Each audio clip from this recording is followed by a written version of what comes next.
तो फिल्म की शुरुआत में हम पानी में स्पेस कैप्सूल क्रैश हुआ देखते हैं। रेस्क्यू टीम उसे लेकर हॉस्पिटल आ जाती है और पता चलता है कि अर्थ पर क्रैश से पहले सैम नामी एस्ट्रोनॉट का कैप्सूल स्पेस पे किसी चीज से टकराया था, जिसने कैप्सूल के अंदर घुसकर सैम के हेलमेट को भी तोड़ दिया था।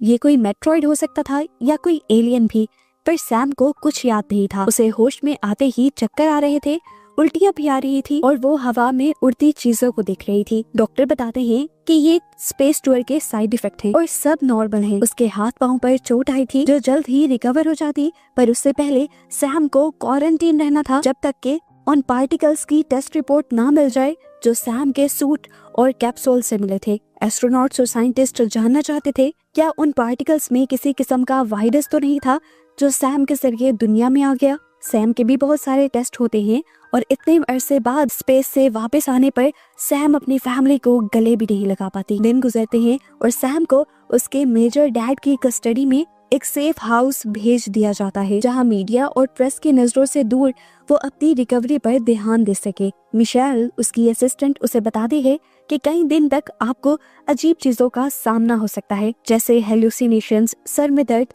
और नाक कान से खून आना, लेकिन जितना जल्दी आप इस सब पर काबू पाएंगी उतनी ही जल्दी नए मिशन के लिए तैयार होंगी। वो कहती है कि ज्यादा सिम्टम्स तो डॉक्टर्स को बताने की जरूरत भी नहीं, जो चीज हद से ज्यादा तंग करे बस वही डॉक्टर को बताइएगा। डॉक्टर्स हर रोज उसका चेकअप करने के लिए यहाँ पर आया करेंगे और उसे 2 महीने का टाइम दिया जाएगा रिकवरी के लिए। अगर 2 महीने में वो पूरी तरह रिकवर नहीं कर पाती तो उसे रिटायर कर दिया जाएगा। मिशेल के साथ सारी टीम यहाँ से चली जाती है। सैम अकेले ही घर पर रह जाती है और सैम नोटिस करती है कि अब उसे बहुत ही ज्यादा सर में दर्द हो रहा था। उसने चेक किया, उसे फीवर भी नहीं था, ब्लड प्रेशर भी उसका नॉर्मल था, बस उसका हाथ का जख्म काला पड़ने लगा था। यहाँ पर वो अब अपना घर सेट करने लग जाती है, पर अचानक उसके नाक से खून भी निकलने लग जाता है, पर वो जानती थी कि ये सब नॉर्मल है। इस टाइम पर उसे उसकी कोवर्कर और फ्रेंड की भी कॉल आ जाती है। ये दोनों जब बातें कर रही थी तो सैम काफी देर तक चुप हुए खिड़की से बाहर देखती रही। काफी देर तक उसकी फ्रेंड उसे बुलाती रही। अचानक सैम होश में आई और उसने बताया कि मुझे खिड़की के बाहर कुछ नजर आ रहा था, पर मैं समझ नहीं पाई कि वो क्या है। ये सुनकर सैम की फ्रेंड उससे कहती है, तुम्हें ऐसी चीजें डॉक्टर्स से छुपानी होगी, नहीं तो डॉक्टर्स तुम्हें रिकवर नहीं बताएंगे। सब लोगों को लग रहा था कि ये हेलुसिनेशंस हैं जो स्पेस टूर के बाद नॉर्मल होते हैं, लेकिन हमें दिखाया जाता है कि सच में बैकयार्ड में कोई था जिसका शेडो हमें भी हल्का सा ही दिखाया गया। कॉल बंद हो जाती है और तभी सैम को अपने घर में से बहुत ही अजीब आवाजें सुनाई देती हैं। यहाँ की लाइट्स फ्लिकर करने लग जाती हैं और सैम जब बैकयार्ड की तरफ जाती है तो देखती है कि बैकयार्ड का दरवाजा खुला हुआ था। बैकयार्ड से अंदर आने वाले दरवाजे के पास मिट्टी और बारिश का पानी था और यहाँ का फर्नीचर भी गिरा हुआ था। वो बैकयार्ड से बाहर निकली तो उसे जंगल में दोबारा किसी का शैडो दिखाई दिया।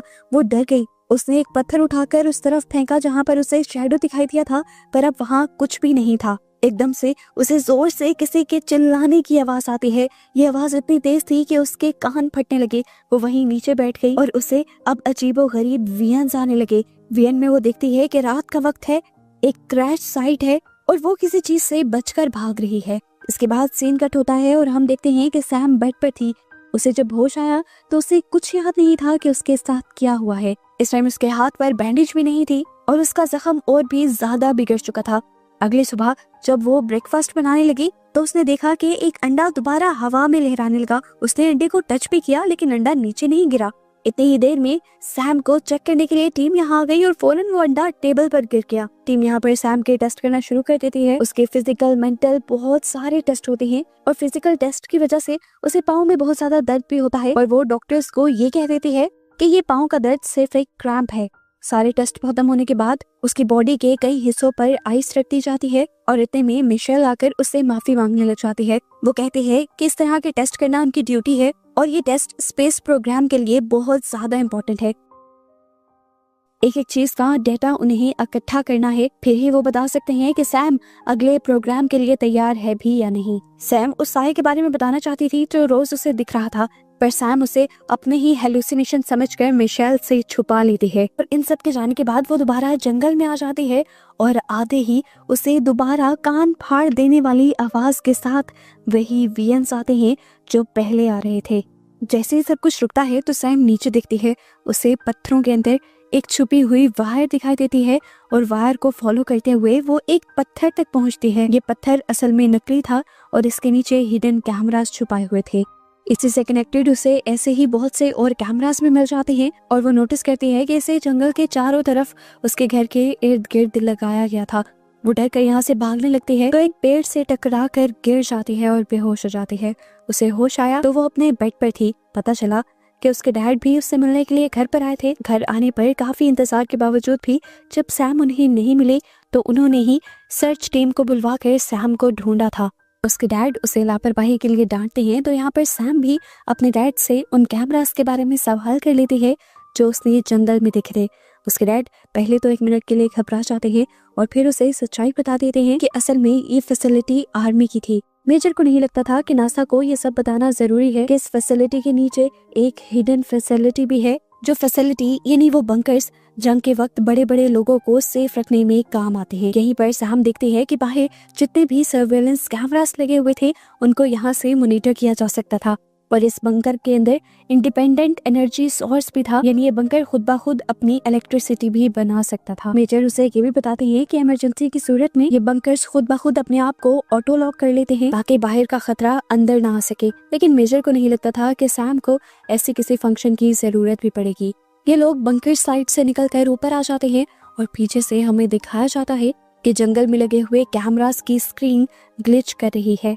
सभी लोग अब यहाँ से चले जाते हैं जबकि सैम नोटिस करते हैं कि उसके हाथ पे बना हुआ जख्म और भी ज्यादा बिगड़ चुका था। वो इसकी पिक्चर लेकर अपने डॉक्टर को सेंड कर देती है और डॉक्टर उसे यहाँ पर आइस रखने का मशवरा देती है। रात में सैम जब जकूज़ी में एंजॉय करने के लिए जाते हैं तो एकदम से हवा चलने लगती है। इस हवा में कुछ तो एबनॉर्मल था। अगले ही सेकंड वो बंद भी हो गई। जंगल से फिर अजीबोगरीब आवाजें सुनाई दी। आवाजें बंद होने के बाद दोबारा हवा चलने लगी। डर कर सैम अब घर के अंदर आ गई। घर के अंदर आने पर घर की लाइट्स भी फ्लिकर करने लग जाती हैं और सैम लाइट लेकर यहाँ से बाहर निकल जाती है चेक करने के लिए। पहले बाहर तो उसे कुछ नहीं नजर आया, लेकिन जैसे ही वो अंदर आई तब उसे ऐसे लगा कि जैसे गेट के बाहर कोई खड़ा है। वो पीछे मुड़ी तो उसे किसी का साया भी दिखाई दिया। लाइट्स वापिस आ गईं और सैम डरते हुए उस साए को देखने के लिए बाहर की तरफ बढ़ी। बाहर उसे कुछ भी नहीं दिखता और दोबारा लाइट्स फ्लिकर करने लग जाती हैं। वो डर कर अंदर आ जाती है और तभी इस घर का AI सिस्टम सैम को बताता है कि इस घर में किसी को घुसते हुए महसूस किया गया है, इसीलिए अब यहाँ पर लॉकडाउन लगा दिया गया है। घर के अंदर और बाहर जाने वाले सभी खिड़कियों और दरवाजों के ऊपर एक मेटल शील्ड आ जाती है। सैम अंदर फंस जाती है। वो फौरन हेल्प के लिए अपने डैड को कॉल करने की भी कोशिश करती है पर नेटवर्क अब नहीं आ रहा था। इस टाइम पर दोबारा उसे कान फाड़ देने वाली आवाज सुनाई देती है। वो डरकर नीचे बंकर में जाने का फैसला करती है और बंकर की सीढ़ियों से कोई तेजी से उसके पास से गुजर जाता है। वो डर जाती है और बंकर के एनर्जी सिस्टम को एक्टिवेट करने की कोशिश में लग जाती है, लेकिन अब ये भी एक्टिवेट नहीं हो रहा था। वो नोटिस करती है कि बंकर का एक हैंडल खुद ब खुद हिलने लगा था, लेकिन जैसे ही उसने फ्लैशलाइट उसके ऊपर की तो वो वहीं रुक गया। अब वो ऊपर आ गई थी। ऊपर आने पर उसने इर्द गिर्द देखा। पहले उसे कुछ दिखाई नहीं दिया, फिर एक जोरदार आहट हुई और डर कर उसकी टॉर्च पे गिर गई। उसने टॉर्च उठाई तो विंडो पर उसे एक डरावना हाथ दिखाई दिया। ये किसी मॉन्स्टर का हाथ लग रहा था, जिसे देखकर कुछ सेकंड तो सैम बिल्कुल सदमे में चली गई और फिर अपने आप को बचाने के लिए उसने दोबारा बंकर की तरफ जाने का फैसला किया। नीचे जाते ही सबसे पहले वो सर्वेलेंस कैमरा ऑन करती है और जंगल में लगे कैमरास की CCTV फुटेज में उसे वही क्रिएचर आखिर दिखाई दे देता है जो उसे काफी देर से तंग कर रहा था। देखने में वो समझ गई कि मॉन्स्टर इस दुनिया का नहीं लग रहा, जरूर ये कोई एलियन है। अचानक दोबारा लाइट फ्लिकर करती है और कैमरा के सामने से वो मॉन्स्टर गायब हो जाता है। यहाँ के सर्वेलेंस कैमरास भी ऑफ हो जाती हैं और सैम यहीं पर सो जाती है। सुबह में जैसे ही सैम की आंख खुली वो फौरन ऊपर आई। उसने देखा कि उसके डैड यहाँ आ चुके थे और उन्होंने लॉकडाउन खोल लिया था। सैम ने उन्हें फौरन कंप्लेंट की कि नीचे के जनरेटर्स काम नहीं कर रहे। उसके डैड उसे तसल्ली देते हैं कि हम वो सब देख लेंगे, लेकिन बताओ रात में यहाँ क्या हुआ था। डरी हुई सैम बताती है कि कोई घर के अंदर घुस आया था, लेकिन इससे ज्यादा वो कुछ नहीं बता पाती। उसके डैड कहते हैं फिक्र मत करो, मैं सिक्योरिटी कैमरास चेक करके तुम्हें बताता हूँ।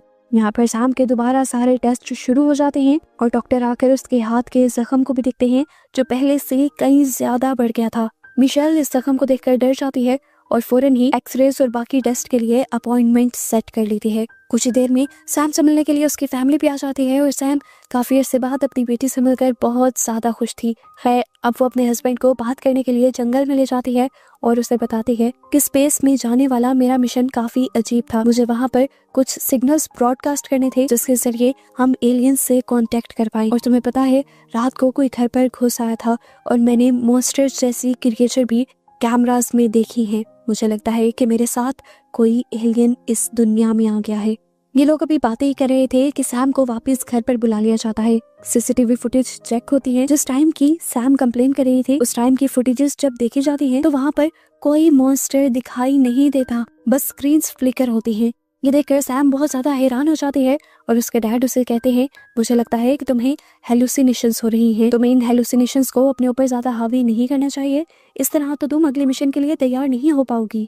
उसके बाद सैम के डैड यहाँ से चले जाते हैं और सैम खुद इस सिस्टम से घर को स्कैन करवाती है। सिस्टम में उतने ही इंसान नजर आते हैं इस टाइम जो उसके घर पर थे, उसकी फैमिली के और सिक्योरिटी के। खैर सैम भी अपने दिमाग से इन सारी सोचों को झटक देती है और अपनी फैमिली के साथ जंगलों में वॉक के लिए निकल जाती है। इनकी बातों के दौरान इन्हें पता ही नहीं चलता कि कब इनकी बेटी इनके पास से चली गई थी। ये परेशान होकर अपनी बेटी को ढूंढने लगे और कुछ देर बाद उनकी बेटी उनके पीछे खड़ी हुई थी एक मरे हुए बर्ड को लेकर। एकदम से इन्हें यहाँ से बहुत ही डरावनी आवाजें आने लग जाती हैं। डर कर ये तीनों घर की तरफ भागते हैं और आसमान पर दिखाया जाता है कि जंगल में मौजूद सारे बर्ड्स मिलकर एक झुरमुट बना रहे थे। डर कर ये लोग अपने आप को घर में बंद कर लेते हैं और वो सारे के सारे बर्ड्स इनके घर के ऊपर हमला कर देते हैं, इनकी विंडोज के साथ चिपक जाते हैं, यहाँ तक कि बाहर से रोशनी आना भी बंद हो जाती है। जिसके बाद बाकी सभी बर्ड्स मरकर नीचे गिर जाते हैं और दीवार पर बस चिपचिपा लिक्विड रह जाता है। ये लोग डर कर अब इमरजेंसी कॉल कर देते हैं। यहाँ पर नासा के बहुत सारे लोग आ जाते हैं और नासा के एक एक्सपर्ट को लग रहा था ये सिर्फ क्लाइमेट चेंज की वजह से हुआ है। वो सैम से ना घबराने को कहते हैं और इस पूरी जगह की सफाई करवा देते हैं। खैर अभी सैम की बेटी और हस्बैंड को भी घर जाना था। सैम दोबारा घर पर अकेली हो जाती है और फील करती है कि उसके पाँव में बहुत ज्यादा दर्द हो रहा था। उसने जूते उतार कर देखे तो उसके पाँव में से खून निकल रहा था। वो जब वॉशरूम में अपने जख्म को धोने के लिए गई तो उसे पता चला कि उसके पाँव का ये छोटा सा जख्म उसकी टांग तक बढ़कर आ गया था। जैसे ही वो अपने पाँव को हाथ लगाती है तो उसका नेल उतर कर उसके हाथ में आ जाता है और दर्द से वो बुरी तरह चिल्ला देती है। इसके बाद उसके हाथ के जख्म में भी दर्द होने लग जाता है और वो अपने हाथ पर भी आइस रख लेती है और रात में उसे दोबारा अजीबोगरीब आवाजें सुनाई देने लग जाती है। वो दोबारा से डर जाती है और अपने बैकयार्ड वाले डोर के आगे फर्नीचर लगा देती है और फिर यहाँ पर सारी चीजों के बारे में सर्च करना शुरू कर देती है कि आखिर ये सब हो क्या रहा था। बहुत सारे आर्टिकल से उसे पता चलता है कि जियोमैग्नेटिक डिस्टर्बेंस की वजह से इस तरह दुनिया में कीड़े एक पैटर्न में चलकर मर भी जाते हैं और इसी जियोमैग्नेटिक डिस्टर्बेंस की वजह से इंसानों की बॉडी पर भी अक्सर अजीबोगरीब निशान देखे जाते हैं। बहुत से लोग इन चीजों को एलियंस के साथ जोड़ते हैं पर असल में ये सिर्फ नॉर्मल जियोमैग्नेटिक डिस्टर्बेंस होती है। वो जब इंसानों के जिस्म पर वो निशान दिखती है तो नोटिस करती है कि उसके जिस्म पर भी बिल्कुल वैसे ही निशान थे और अब तो उसकी कमर पर भी बहुत बड़ा निशान पड़ गया था। अचानक ही यहाँ पर दोबारा लाइट्स फ्लिकर करने लग जाती हैं। उसे महसूस होता है कि अब उसके घर के बाहर कोई है। वो इमरजेंसी अलार्म्स बजा देती है और फौरन नीचे बंकर्स की तरफ भाग जाती है। वो कॉल करके अपनी मदद बुलाने की कोशिश ही कर रही थी कि एकदम से यहाँ पर लॉकडाउन होना शुरू हो जाता है और एआई वॉइस बताती है कि किसी ने दोबारा उसके इस घर में घुसने की कोशिश की है। यहाँ पर सैम जिस टाइम बंकर के पास जा रही थी उसे दोबारा वही डरावनी आवाज सुनाई देती है। कमर में उसके दर्द होता है और एकदम से वो सीढ़ियों से नीचे भी गिर जाती है।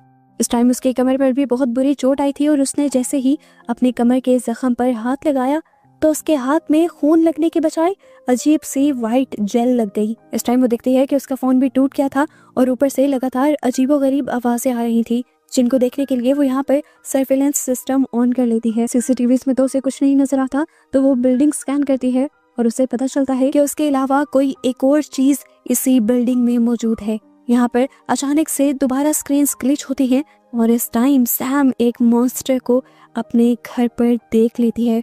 सीसीटीवी में भी ये मॉन्स्टर बहुत ही ज्यादा भयानक लग रहा था और सैम बुरी तरह डर चुकी थी। सैम दोबारा इस बिल्डिंग को स्कैन करती है और इस मर्तबा उसे पता चलता है कि उसके अलावा यहाँ पर 3 लोग और थे, जिसका मतलब था कि 3 मॉन्स्टर्स अब इसी बिल्डिंग के अंदर थे। यहाँ पर सैम अपने बचाव के लिए एक बटन दबाती है तो ये सिर्फ एक गैस थी जिसकी आवाज से अब मॉन्स्टर उसकी तरफ अट्रैक्ट होने लगे थे और वो जान गई थी छुपने के लिए वो यहाँ किचन में आकर एक कबर्ड के पीछे चली जाती है, जबकि उसी टाइम उसे ओवन के रिफ्लेक्शन में वो भयानक मॉन्स्टर दिखाई देता है। उसका पूरा जिस्म ऐसे चमक रहा था जैसे उसके जिस्म में लाइट्स लगाई गई हूँ। उसे बचने के लिए सैम दरवाजे की तरफ भागने लगी। तभी उसने देखा कि सामने से दूसरा क्रिएचर भी आ रहा था। इस क्रिएचर से बचने के लिए वो वहीं पर छुप जाती है और जैसे ही वो क्रिएचर जाता है तो चुपके से वो एक बाथरूम के अंदर जाकर उस बाथरूम को फर्नीचर से अच्छी तरह बंद कर देती है। अब उसके हाथ के और बाकी सभी जख्मों में बहुत ज्यादा दर्द हो रहा था। उसने जब बैंडेज खोली तो महसूस किया कि उसके जख्म पर एक व्हाइट कलर का लिक्विड लगा हुआ था और उसका जख्म चमक रहा था। यहाँ दिखाया जाता है कि वो मॉन्स्टर्स बाथरूम के भी करीब आ गए थे और सैम अपने आप को बचाने के लिए यहाँ से एक वेंट तोड़ते हुए बाहर निकल आती है। यहाँ में दिखाया जाता है कि सैम ने लास्ट टाइम अपने हस्बैंड को कॉल की थी, जिसकी वजह से वो यहीं पर आ गया और उसने बिल्डिंग को लॉकडाउन में लगा हुआ देखा तो वो डर गया। उसने सैम को दोबारा कॉल की पर सैम का नंबर बंद जा रहा था और वो गाड़ी से निकलकर अब खुद इस बिल्डिंग के अंदर जाने का रास्ता ढूंढने लगा। इतने में ही उसने देखा कि उसकी बेटी भी गाड़ी से बाहर निकल चुकी थी, जिसे देखते हुए सैम का हस्बैंड फौरन उसके पास आ जाता है और उसकी बेटी जंगल में इशारा करती है। देखने को मिलता है कि वहाँ से तेज रोशनी निकल रही थी। सीन कट होकर हमें अंदर दोबारा सैम को दिखाया जाता है, जो मॉन्स्टर से बचकर भागने की कोशिश अभी भी कर रही थी। मॉन्स्टर उसे देख लेता है और उसे पाँव से पकड़कर नीचे गिराने की कोशिश करता है और सैम अपने आप को बचाने के लिए उसे पाँव से धक्का मार देती है। इसके बाद दोबारा यहाँ सैम भागने लगी थी। उसे इधर एक खुफिया दरवाजा नजर आता है जिसके अंदर वो चली जाती है कि एक कॉरिडोर था जहाँ पर सीढ़ियां भी लगी हुई थी। इसी अंधेरे कॉरिडोर में हम नोटिस करते हैं कि उसके बॉडी के सारे जख्म चमकने लगे थे, बिल्कुल उन्हीं एलियंस की तरह। वो यहाँ इन सीढ़ियों के ऊपर चढ़ती है और जंगल में मौजूद एक हैच के जरिए आखिरकार उस बिल्डिंग से बाहर निकल जाती है। अब जब वो जंगल में भाग रही थी तो उसकी आधी से ज्यादा बॉडी चमकने लगी थी। उसे खौफनाक कान फाड़ देने वाली आवाजें इतनी ज्यादा आ रही होती हैं कि उससे सुनना भी मुश्किल हो जाता है। लेकिन इसी जंगल में जहाँ उसके हस्बैंड भी उसे आवाजें दे रहा था, ये सारी आवाजें सैम को सुनाई नहीं देती। यहाँ पर दिखाया जाता है कि सैम के डैड भी अपनी पूरी आर्मी को लिए यहाँ पर पहुंच जाते हैं और आर्मी को वार्न भी करते हैं कि वो यहाँ पर एक बहुत ही होशियार चीज से लड़ने वाले हैं। सैम के डैड बिल्डिंग का लॉकडाउन खोलकर बिल्डिंग के अंदर जाते हैं तो अंदर हर चीज तहस नहस थी और सैम कहीं पर भी नहीं थी। दूसरी तरफ सीन कट होकर दोबारा हम सैम को देखते हैं जो जंगल में भागती जा रही थी और अब उसे उन मॉन्स्टर्स की आवाजें अपने बहुत करीब से आ रही थी। आखिरकार वो थक जाती है, उससे भागा नहीं जा रहा होता, तब वो मॉन्स्टर से माफी मांगने लग जाती है। इस टाइम पर वो क्रिएचर उसके सामने आ जाता है और पहली मर्तबा हम भी उस क्रिएचर को पूरी तरह देख पाते हैं। वो क्रिएचर प्यार से उसके मुंह को ऊपर करता है और अपनी लैंग्वेज में उससे पूछता है कि क्या तुम मुझे समझ पा रही हो। हैरान कुन बात थी, सैम उससे समझ पा रही थी। इतनी देर में यहाँ पर एक और क्रिएचर भी आ जाता है जो सैम से कहता है कि हमें तुम्हारी बहुत कमी फील होती थी। सैम बहुत ज्यादा चौंक जाती है और उससे पूछती है तुम कौन हो और मैं तुम्हारे साथ कब रही हूँ। यहाँ पर ये मॉन्स्टर्स एक बहुत बड़ा सच ये रिवील करते हैं कि सैम उन्हीं की फैमिली थी। सैम को यकीन नहीं आ रहा था, उसे लगता है कि ये मॉन्स्टर्स झूठ बोल रहे हैं, तो इसीलिए वो मॉन्स्टर उसके माथे के साथ अपना माथा जोड़ता है और सैम को सारी पुरानी यादें वापस आ जाती है। वो दिखती है कि वो अपनी पूरी फैमिली के साथ इस अर्थ पर रिसर्च करने के लिए आए थे, लेकिन जल्द ही अर्थ की आर्मी ने उन्हें पकड़ना शुरू कर दिया। भगदड़ में सारे एलियंस बचकर यहाँ से भाग गए, लेकिन सैम यहीं पर रह गए और उसने एक डिवाइस के जरिए अपने आप को इंसान में बदल लिया ताकि कोई उसे नुकसान न पहुंचा सके। जिस टाइम सैम के डैड ने उसे देखा वो उन्हें एक बेचारी बच्ची लगी और उसी दिन उन्होंने उसे अडॉप्ट कर लिया। एलियंस उसे बताते हैं कि हमने कभी भी तुम्हारी तलाश खत्म नहीं की थी, हम अक्सर यहाँ पर आते रहते थे पर तुम हमें कभी नहीं मिली। यहाँ पर सैम को ये भी पता चलता है कि जिन्होंने इसके कैप्सूल को क्रैश करवाया था वो भी कोई और नहीं बल्कि ये एलियन ही थे। ये एलियन जानते थे कि कुछ सालों बाद सैम दोबारा अपनी असली हालत में आ जाएगी और उससे पहले ये लोग उसे यहाँ से ले जाना चाहते थे। वो ये सारी बातें जानकर अभी होश में आती ही है तो देखती है कि चारों तरफ से सोल्जर्स ने उन्हें घेरा हुआ है। यहाँ पर उसके डैड, उसकी बेटी और उसके हस्बैंड भी आए हुए हैं। उसकी बेटी हैरान होकर उसे देख रही होती है तो सैम उसे कहती है मेरे पास आओ, इनसे मत डरो, ये तुम्हें कुछ नहीं कहेंगे। अब यहाँ पर एक और बहुत बड़ा ट्विस्ट ये पता चलता है कि ये सारी हकीकत जो अभी सैम को पता चली थी, सैम के डैड को ये सब कुछ पहले ही पता था। उन्होंने तो एक प्लान के तहत सैम को अडॉप्ट किया था ताकि प्रमोशन हासिल करने के लिए वो सभी एलियंस को पकड़कर यूएफओ और नासा को दे दे। अभी भी वो सारे एलियंस को यही करने को कहते हैं और इतनी देर में सैम की बॉडी भी पूरी तरह बदल जाती है। सैम के हस्बैंड को सैम के डैड पर बहुत ज्यादा गुस्सा आता है और वो उनसे लड़ने लग जाते हैं। लड़ते हुए वो सैम से कहता है कि तुम अपनी फैमिली को लेकर यहाँ से भाग जाओ, बाकी सब मैं संभाल लूंगा। सैम के डैड अपनी आर्मी को ऑर्डर नहीं दे पाते उन्हें पकड़ने का, और इस तरह सैम और उसकी पूरी एलियन फैमिली अपनी स्पेसशिप में बैठकर उसे उड़ाकर यहाँ से ले जाती है। सैम के डैड का प्लान फेल हो जाता है। आखिर सैम को अपनी मंजिल और फैमिली मिल जाती है और उन्हें चाहता दिखाते हुए ही ये मूवी यहाँ खत्म हो जाती है।